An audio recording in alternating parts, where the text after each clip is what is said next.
So the question says a stone is thrown from the top of a tower at an angle of 30 degree up with the horizon. So let's make a tower first. This is our tower and this is the ground.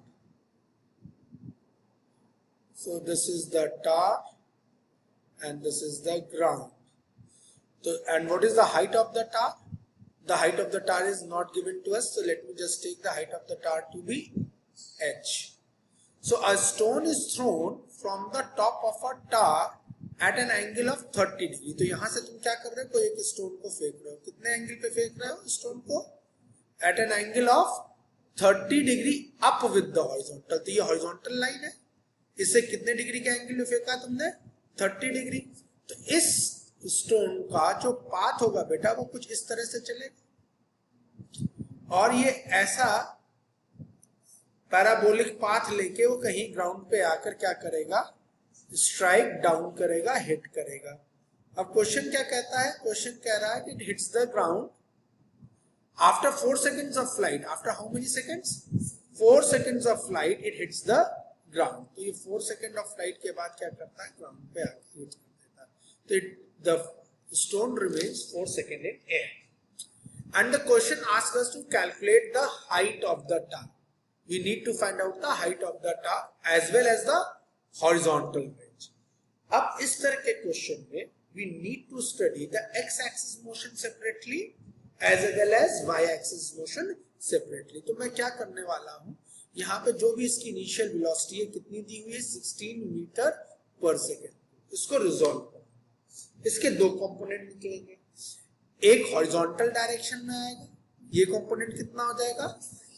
16 cos 30 degree और एक y axis के along जाएगा. ये क्या हो जाएगा? 16 sin 30. ये x component of the motion कहलाएगा और ये वाला क्या कहलाएगा? y component of motion. As I just now told you, what we are going to do in order to study such motion, we need to study the x-axis motion separately, and that is what happens in projectile motion. We study x-axis motion separately and y-axis motion separately.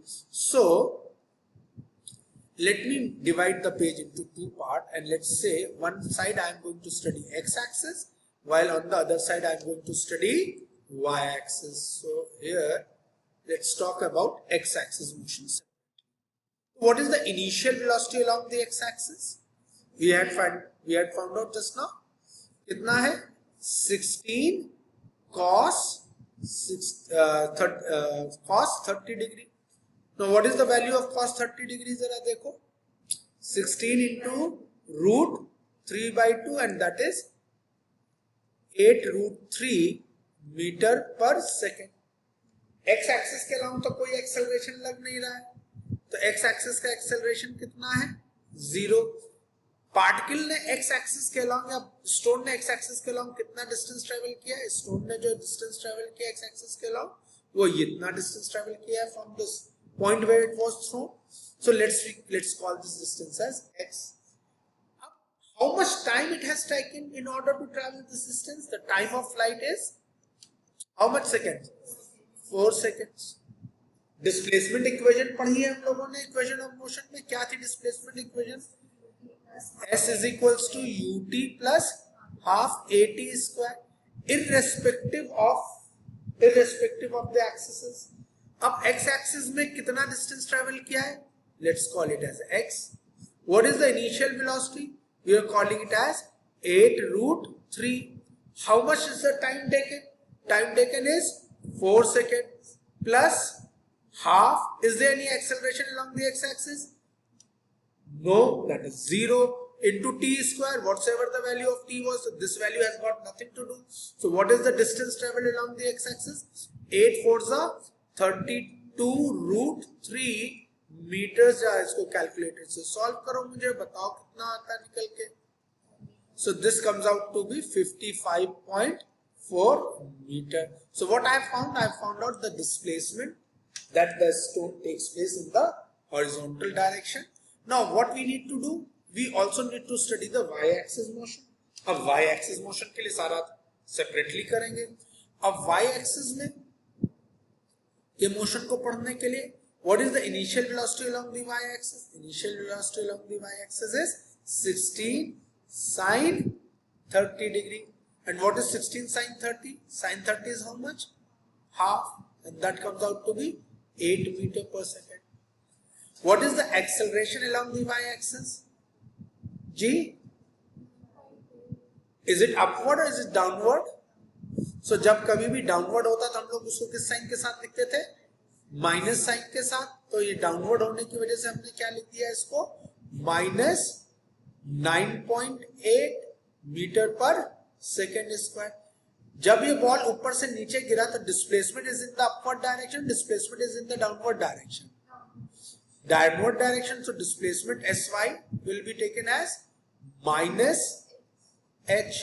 तो ये हम लोगों ने सीखा था ना कि ऊपर की तरफ सारे डिस्प्लेसमेंट, सारी वेलोसिटी, सारे एक्सेलरेशन पॉजिटिव में, नीचे की तरफ सारे एक्सेलरेशन, सारी वेलोसिटी, सारे डिस्प्लेसमेंट नेगेटिव में. टाइम में कोई साइन नहीं होता. टाइम ऑफ फ्लाइट कितना था ऊपर से नीचे आने का? वो भी 4 सेकेंड. सब्स्टिट्यूट करते हैं क्या हम लोग यहाँ पे इसी इक्वेशन में? तो डिस्प्लेसमेंट कितना है? Minus H. कौन सी इक्वेशन यूज कर रहे हैं? यहाँ पर भी यही इक्वेशन चल रही है. Minus h is equals to u कितना है? 8. टाइम कितना है? 4 प्लस हाफ. एक्सेलरेशन कितना है? Minus 9.8 into t square. T square कितना है? 4 का स्क्वायर, दैट इज 16. तो minus h is equals to 8 4 32 minus 9.8. 4 का square is 16 divided by 2 is 8, isn't it? So 9.8 into 8 कितना हो गया बेटा? माइनस 78.4. और जा इसको सब्ट्रैक्ट करके बताओ मुझे. तो minus h comes out to be minus 46.4. तो ये आ गया, माइनस माइनस कट गया. डिस्प्लेसमेंट सफर्ड कितना आ गया? 46.4 मीटर. Is that clear?